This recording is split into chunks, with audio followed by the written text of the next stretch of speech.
যে মুসলিম বিশ্বের ভূমিকা নিয়ে আপনি কি সন্তুষ্ট? তাদের কি ভূমিকা পালন করা উচিত? যেটা আমাদের মুসলিম যে রাষ্ট্রগুলো আছে আমরা জানি ইন্দোনেশিয়া থেকে নিয়ে মরক্কো পর্যন্ত পুরো এলাকাকে এলাকা মুসলিম রাষ্ট্র, মধ্যখানে দুইটা শুধুমাত্র মুসলিম রাষ্ট্র, তা হলো ইন্ডিয়া, ভারত এবং আপনার ইসরায়েল।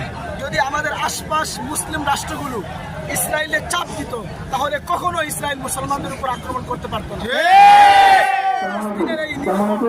আমাদের মেডিকেল টেন্টের সামনে আমাদের যে করোনার ভিতরে মেডিকেল টেন্টের সামনে অনেকটা গরম দিতেছি, এবারে ক্লিয়ার রাখতে হবে। এবারে ক্লিয়ার রাখতে পারে একদম সাক্ষাৎকার করা যাবে না।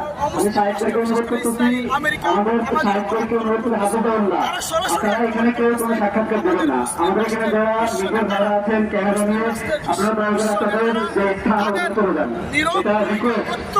আপনারা যারা এখানে ক্যামেরা নিয়ে আছেন আপনারা দয়া করে আপনাদের যে রেসপেক্টেড এরিয়া আপনারা ওখানে করবেন, এখানে তো আসবেন না। আমাদের সাহিত্যকে বলতেছি আপনারা কষ্ট করে এখানে কেউ কোনো স্পিচ দিবেন না ইনশাআল্লাহ। আসসালামু আলাইকুম ওয়া রাহমাতুল্লাহ। আমাদের মেডিকেল টেন্টের সামনে জায়গাটা খালি করতে হবে, এটা একটু গ্যাদারিংটা খালি করেন আপনারা। আমরা আমাদের এই জায়গা থেকে সরকারকে এতটুকু মেসেজ দিতে চাই যে আমাদের বাংলাদেশের সমস্ত মুসলমানরা ফিলিস্তিনের পক্ষে, মাজলুমের পক্ষে, জালেমের বিপক্ষে। আমাদের সরকার যেন আমাদের জায়গা থেকে আমাদের এই তাদের প্রতি যে আমাদের শ্রদ্ধা এবং কষ্ট এবং তাদের প্রতি আমাদের আন্তরিকতা এতটুকু বুঝে এবং আমাদের রাষ্ট্রীয়ভাবে ইসরায়েলকে যেন চাপ দেয়, এটা হলো আমাদের সকলের দাবি এবং আমাদের চাহিদা।